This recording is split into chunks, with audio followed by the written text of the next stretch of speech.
ক্লাসের এই পর্যায়ে আমরা শিখব রূপান্তর কিভাবে করে। রূপান্তর করার জন্য আমি বলেছিলাম যে আমরা জানি ডেসিমেল সংখ্যা, বাইনারি সংখ্যা, অক্টাল সংখ্যা, হেক্সা সংখ্যা, চারটি সংখ্যা পদ্ধতি আছে, চারটি প্রকার আছে। তো আমাকে কি করতে হবে? ডেসিমেল থেকে বাইনারিতে কেটে নিয়ে শিখতে হবে, ডেসিমেল থেকে অক্টালে কেটে নিয়ে শিখতে হবে, ডেসিমেল থেকে হেক্সাতে রূপান্তর কিভাবে করতে হবে শিখতে হবে। শুধু কেটে শিখতে হবে না, বাইনারি থেকে অক্টালে কিভাবে শিখতে হবে, হেক্সা থেকে ডেসিমেল হিসেবে কিভাবে শিখতে হবে, হেক্সা থেকে অক্টালে কিভাবে শিখতে হবে, তারপর হচ্ছে হেক্সা থেকে এটাতে শিখতে হবে, হেক্সা থেকে এদিকে শিখতে হবে, অক্টাল থেকে এদিকে শিখতে হবে। প্রত্যেকটাতে তিনটা করে করে রূপান্তর করলে একটা থেকে তিন দিকে নিতে শিখতে হবে, ওটা থেকে তিন দিকে নিতে শিখতে হবে। তো এখানে আছে প্রত্যেকটা তিনটা করে নিয়ম প্রকার আছে, চারটি। টোটাল আমাকে 12টা নিয়ম শিখতে হবে। স্যার একটু মুখস্থ করেন, কয়টা নিয়ম শিখতে হবে? 12টি রুলস শিখতে হবে। এটা অনেক কঠিন একটা বিষয়। একজন স্টুডেন্টকে 12টি রুলস মুখস্থ রাখা অনেক বেশি একটু টাফ বিষয়, তারা 12টি নিয়ম মুখস্থ রাখতে পারে না। তো আমরা কৌশলে সেই 12টি নিয়মকে স্টুডেন্টদের সামনে সহজে উপস্থাপন করি, কিভাবে তারা সহজে এই নাম রূপান্তরগুলো শিখতে পারে এবং সহজে মনে রাখতে পারে, পরীক্ষার হল গিয়ে করতে পারে। তো এই 12টি নিয়মকে আমরা টোটাল 3টি রুল মাত্র 3টি রুল দিয়ে সমাধান করার চেষ্টা করি। মানে তুমি যদি সেই 3টা রুল জানো ভালো করে, তাহলে এই 12টি রুল খুবই ইজিলি পারো। এই যে আমি নকশাটা এঁকেছি, ডেসিমেল, বাইনারি, অক্টাল, হেক্সা প্রত্যেক থেকে তিনটা করে 12টা রুলস 3টা দিয়ে করা যাবে। সেটা খাতার এক কোণে লিখে রাখো সুন্দর করে। তোমাকে বুঝতে হবে তুমি 12টি রুলসকে 3টি রুলে শিখতেছো। বইয়ের মধ্যে সেগুলোকে ডিটেইলস লিখতে গিয়ে অনেক পেজ হয়ে গেছে, এগুলো তুমি মাথা বোর হয়ে যাবে।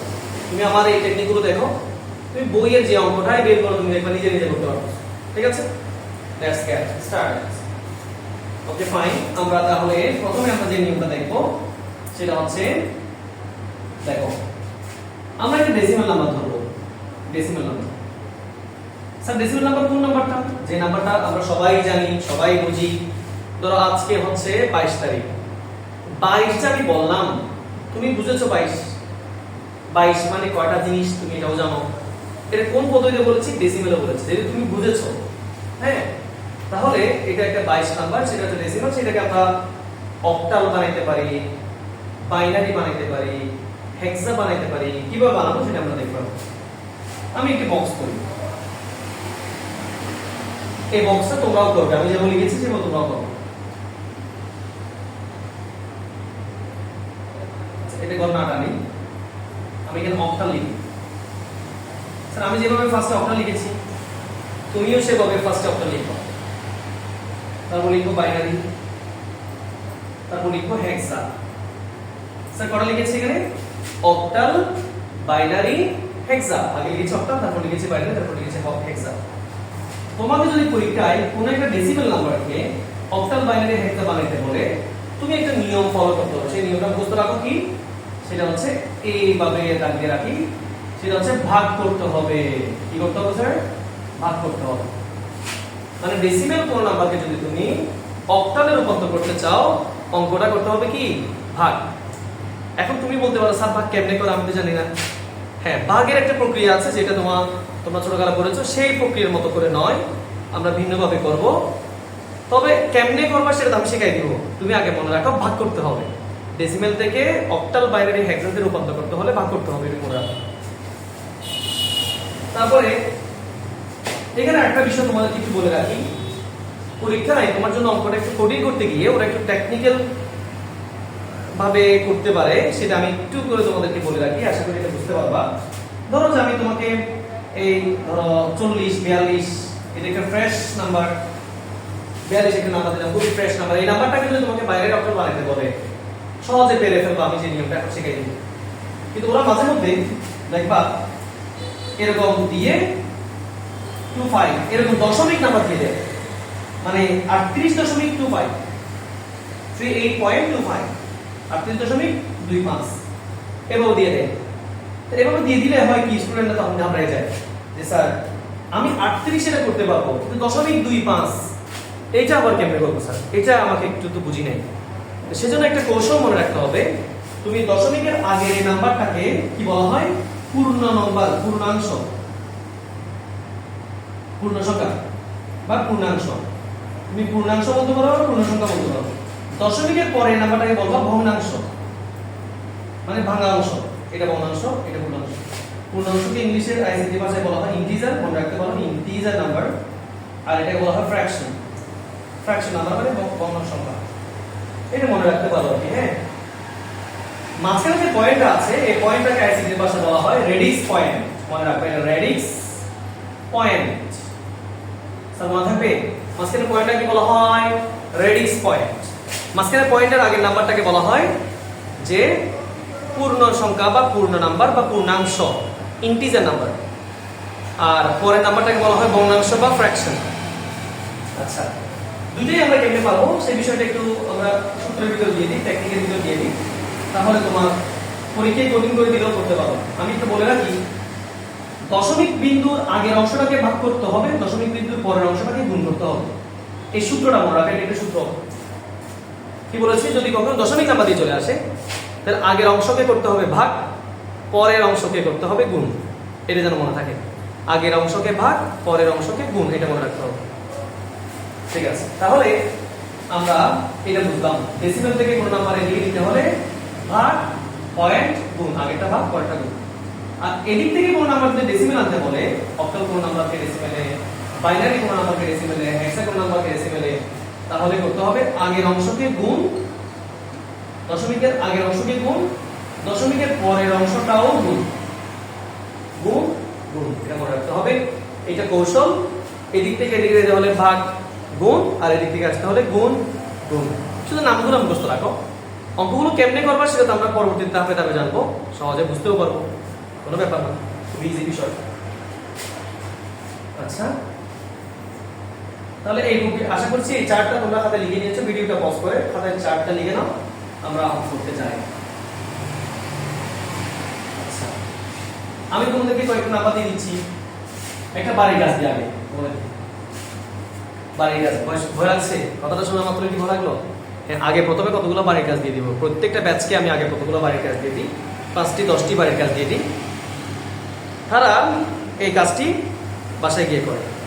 তুমি বলতে পারো স্যার এখন অঙ্ক করার নাই, বাড়ির কাজ কেন দিচ্ছেন? হ্যাঁ, আগে বাড়ির কাজ দিয়ে রাখি, আমি অঙ্কগুলো করাই দিব, তুমি সেই নিয়মে বাড়ির কাজগুলো বাসায় বসে করে নিবা। হ্যাঁ, তবে আমি ভিডিওতে অতগুলো বাড়ির কাজ দিব, কয়টা দিব, 4-5টা দিব। আমার কাছে শীট আছে, এখানে ক্লাস স্টুডেন্টকে যখন করাইছি প্রত্যেকটা নিয়ম শেখানোর পরে 10টা করে বাড়ির কাজ দিয়েছি। দশমিক বিন্দু বলাও দিয়েছি, দশমিক বিন্দু ছাড়াও দিয়েছি। তো সেটা আমার সাথে যদি তুমি যোগাযোগ করো, আমি তোমাকে সেই পেজটার ছবি দিয়ে দিব, তোমরা বাসায় ওখান থেকে লিখে কিভাবে করেছি সেটা সহজে নিতে পারবো। আমি কয়েকটা নাম্বার দিই, ধরো যে 31 ডেসিমেল নাম্বার একটা, ধরো যে 45 দিলাম, এর একটা ডেসিমেল নাম্বার, ধরো যে দিলাম এই 56 ডেসিমেল নাম্বার দিলাম, তাই না? ডেসিমেল 3 নাম্বার দিলাম। এদেরকে রূপান্তর করতে হবে কিসে? আমি আগে প্রথমে বাইনারি রূপান্তর করব, অক্টালে রূপান্তর করতে পারতাম। আমি প্রথমে একটু মজা নেওয়ার জন্য বাইনারিটা দিলাম। বাইনারিটা খুব সুন্দর, বাইনারি নিয়ম করতে হবে, তাহলে তুমি সহজে অন্যান্যগুলো করতে পারবো। আচ্ছা, তাহলে 31 নাম্বারটাকে বাইনারিতে দিব, 45টাকে বাইনারিতে দিব, 56টাকে বাইনারিতে দিব। এটা তোমার বাড়ির কাজ, এই 3টা বাড়ির কাজ। তাহলে আমি একটা নিজে নিয়ে সেটাকে করি। 37 একটি নাম্বার দিলাম, এর ডেসিমেল নাম্বার। এটা আমি কিসের উপর করব? বাইনারির উপর করব। এটা আমি করে দিই। স্যার তোমাদের কি এটা মনে আছে, ডেসিমেল করে একটা নাম্বারকে বাইনারিতে নিতে হলে কি করতে হয়? ভাগ করতে হয়। দশমিক বিন্দুর আগেরটা ভাগ, পরেরটা গুণ। তবে তো এখানে দশমিক নাম্বার নেই নাই, পূর্ণ সংখ্যা নেই, এটা শুধু ভাগ করলে হবে। তাহলে কিভাবে করতে হবে ভাগটা দেখো তো দেখি। 37 লিখলাম, কোথায় যাচ্ছি? বাইনারিতে যাচ্ছি, সেজন্য 2 দিয়ে ভাগ। অক্টালে গেলে 8 দিয়ে ভাগ, হেক্সাতে গেলে 16 দিয়ে ভাগ। খুবই সহজ একটি কথা মনে রাখো, বাইনারিতে গেলে 2 দিয়ে ভাগ, অক্টালে গেলে 8 দিয়ে ভাগ, আর আর আর হেক্সাতে গেলে 16 দিয়ে ভাগ। এটা মনে রাখতে হবে, খুবই সহজ। 2 দিয়ে যদি আমি 37কে ভাগ দিই, তুমি ক্যালকুলেটরে লিখবা 37 আগে লিখবা, তারপর 2 দিয়ে ভাগ দিবা। ক্যালকুলেটর 37 তুলো, বাদ চিহ্ন দাও, 2 চাপো, অ্যান্সার আসবে। আমরা জানি 17 দুগুণ 34, 18 দুগুণ 36, 18 বাঁচায়। ক্যালকুলেটর যখন 2 দিয়ে তুমি 37 কে ভাগ দিবা 18 আসবে। বুঝে নিও কত আসবে স্যার? 18 আসবে। 18 আসবে। আমি এরপর একটা হাইফেন টানবো, এভাবে লম্বা করে হাইফেন টানবো। শিখে নাও। ওর জন্য নতুন নিয়ম এটা। এরকম একটা হাইফেন টানবো। হাইফেন টানার পরে কি করব আমি? এখানে তো 37 হয়েছে। 18 দুগুণ 36 হয়েছে। এখানে আর বাক্সে কত আছে? বাক্সে আছে 1। সেটা লিখে দিলাম এখানে। বুঝো নাই? বুঝো নাই? আবার বলি। 2 দিয়ে 37 কে ভাগ দিব ক্যালকুলেটরে 18 আসবে দেখবা। 18 আসবে না, 18 দশমিক আর কত আসবে? 0.5 আসতে পারে।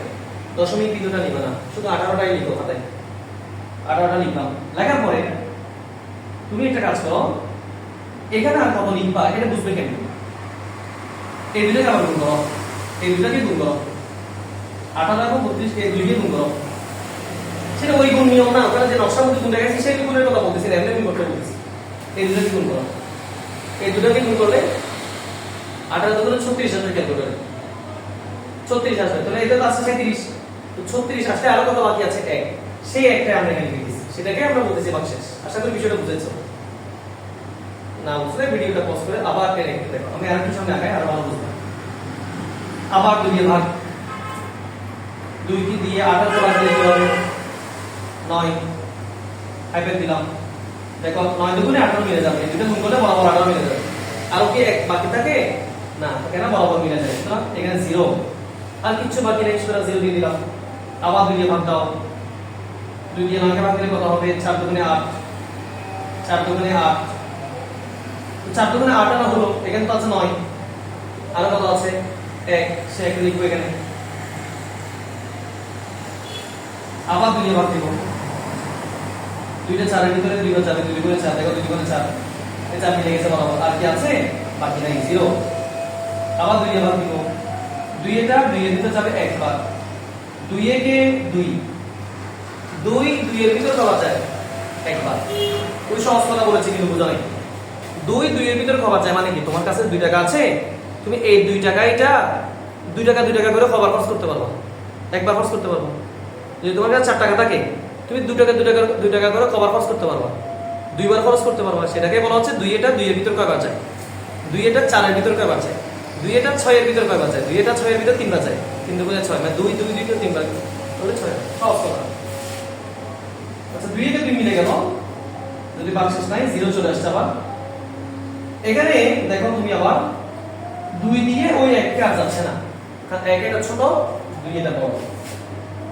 2 এটা 1 এর ভিতর যাচ্ছে না, কারণ এই ছোট একটা জিনিসের ভিতরে বড় একটা জিনিস কখনোই ঢুকবে না, তাই না? এটা সহজ একটা বিষয়। এই 2 বড় 1 ছোট, তাহলে কি এই 2 1 এর ভিতর যাবে? বলো তুমি, যাবে? না, যাবে না। 2 যদি 1 এর ভিতর না যায় তাহলে হবে 0। যায় নাই সেজন্য 0 দিছি। আচ্ছা কোন একটা অঙ্ক যদি স্যার এরকম চলে আসে, ধর 8 5 এর ভিতর যাচ্ছে না, অক্টাল অঙ্কের ক্ষেত্রে কেমন হতে পারে? 8 5 এর ভিতর যাচ্ছে না, তো কি করব? তুমি 0 দিবা। 8 5 এর ভিতর যাচ্ছে না মানে 5 ছোট আর বড়, তাহলে যাচ্ছে না। মানে তোমার কাছে 5 টাকা আছে, তোমাকে 8 টাকা খরচ করতে বলতেছে, তুমি পারবা না? পারি নাই। তো এরপর কি করব? এই 1 টাকে নিয়ে যাব, হাইফেন দিয়ে এই বরাবর এখানে। এখন জাস্ট কথাটা এরকম হতে পারে, এটা 0 চলে আসছে তো এখানে 5 টাকা চলে যাবে। অক্টালের ক্ষেত্রে এমনটাই হবে, এটা মনে রাখবে। শেষ। স্যার তোমাদের কি মনে আছে আমরা কিসের থেকে কিসে নিচ্ছিলাম? আমরা একটা ডেসিমাল নাম্বারকে বাইরের নাম্বারে রূপান্তর করছিলাম, তাই কি না? এই দেখো বাইরের নাম্বার চলে আসছে 1 0 0 1 0 1, এটা চলে আসছে। ইন্টারেস্টিং না বিষয়টা? দেখো এদিকে একটা এরকম করে দেখাতে হবে, এরকম অ্যারো চিহ্ন দিতে হবে, এটা নিয়ম। এখানে লিখতে হবে এমএসবি। এমএসবি এটা কি সেটা ক্লাসে জিজ্ঞেস করি, অনেক লম্বা কথা দিয়ে যাচ্ছি না। এলএসডি, এলএসবি মানে most significant bit, least significant bit. যদি আমি লিখে দেখাই এটা এ most significant bit, significant bit অতি গুরুত্বপূর্ণ নাম্বার। আর হচ্ছে least significant bit, L E S T, least significant bit. এটা এলএসবি আর এটা হচ্ছে এমএসবি। এখন অ্যানসার গুলো লিখতে হবে এদিক থেকে নাও, এদিক থেকে আছে লিখতে হবে। উত্তর কি হবে? না প্রশ্ন ছিল কি আমাদের 37, সেটা একটা বাইরে ডেসিমাল নাম্বার ছিল, 37 ডেসিমাল নাম্বার ছিল, বাইরে থেকে রূপান্তর করতে বলা হয়েছিল। অ্যানসার হবে কি 100101, 100101, এটাই বাইরে নাম্বার। এই দেখো ডেসিমালকে বাইরে থেকে রূপান্তর করেছে, খুবই সহজে হয়ে গেছে। এটা কি স্ক্রিনশট নাও, খাতায় সুন্দর করে লিখে নাও, তারপরে দেখবা যে তুমি সহজেই অঙ্কগুলো বুঝতেছো। এখন তুমি বলো তাহলে যে নিয়মে আমি করলাম সেই নিয়মে তুমি 31, 45, 56 করতে পারবা? কি মনে হচ্ছে স্যার? আপনি আরো একটা করাই দেন, এরকম লাগছে? হ্যাঁ, ক্লাসে সবাই বলে স্যার আরেকটা করা। হ্যাঁ, আমি আরেকটা করাই, সমস্যা নেই। তুমি দেখো বুঝতে পারো কিনা।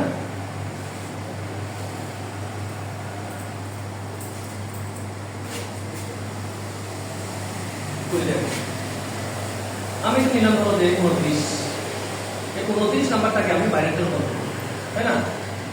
ডেসিমাল নাম্বারটাকে বাইরের জন্য করবো, তাহলে 29কে ভাগ দিব। দেখো 29কে আমি 2 দিয়ে ভাগ দিব, এই 2 দিয়ে ভাগ দিচ্ছি, পাওয়া যায় 14 দুগুণ 28, 14 পাচ্ছি, 14 দুগুণ 28, আরো একটাকে দিলাম, আবার 2 দিয়ে ভাগ দিব, 7 দুগুণ 14, দেখো 2 দিয়ে যাচ্ছে, 14কে 2 দিয়ে 7 বার যাবে, 7 দুগুণে 14, এখানে বরাবর মিলে গেছে, সেটা 0 মিলে হয়ে গেল। 2 দিয়ে 7কে দিলে 3 বার যাবে, 3 দুগুণে 6, আরো থাকে 1, 2 এটা 7 এর ভিতর 3 বার গেল, আরো 1 বার, এটাকে 3 দুগুণে 6, আরো 1 থাকে, 1 এটা লিখে দিলাম। 2 এটা 3 এর ভিতর 1 বার যাবে। তোমার কাছে 3 টাকা থাকলে তুমি কি 2 টাকা লস করতে পারবে না? 1 বার লস করতে পারবে না, শুনে আরো 1 বার আছে, এখানে 1 এটা লিখে দিলাম। 2 এটা এর ভিতর যাবে না, না গেলে 0 ও 1 এর চলে যাবে, অঙ্ক শেষ। এখানে 0 সমান অঙ্ক শেষ। এখানে আপনি দিব, এটা লিখে দেব এমএসবি, এখানে লিখে দেব এলএসবি, এটা সরাসরি এলএসবি, এটা সরাসরি এমএসবি। উত্তর কি 29, সে নাম্বারটা বাইনারি হচ্ছে 11101। শেষ, রূপান্তর হয়ে গেল। কি বুঝাচ্ছ তোমার? আশা করি বিষয়টা বুঝতে পেরেছো। আরেকটি অঙ্ক তোমাকে দেখানো দরকার, যেটা হচ্ছে দশমিক বিন্দু দিয়ে পরীক্ষা চলে আসলে স্যার কি করবো সেটা তোমার জানা দরকার। সেটা কি আমি এই ভিডিওতে বলবো না আরেকটা ভিডিওতে দেখালে মনে হচ্ছে ভালো হবে কিনা? না, এটা বড় হয়ে যাচ্ছে, তুমি এটা প্র্যাকটিস করো, এখান থেকে এই 3টা বারে কাজ করতে পারো কিনা দেখো। তোমার যদি মনে হয় যে স্যার আমার একটা দশমিক বিন্দুর একটা দেখা দেওয়া দরকার, তাহলে আমি তোমাকে দশমিক বিন্দুর একটা দেখাই দিব, তাহলে তুমি দশমিক বিন্দুটা খুব সহজে করতে পারবে। আস্তে আস্তে বুঝো, তারপরে করার দরকার নাই। এটা পারো কিনা দেখো। আশা করছি পারবে, অনেক সহজ করে বোঝানোর চেষ্টা করেছি, কঠিন হওয়ার তো কথা না। ঠিক আছে, ধন্যবাদ।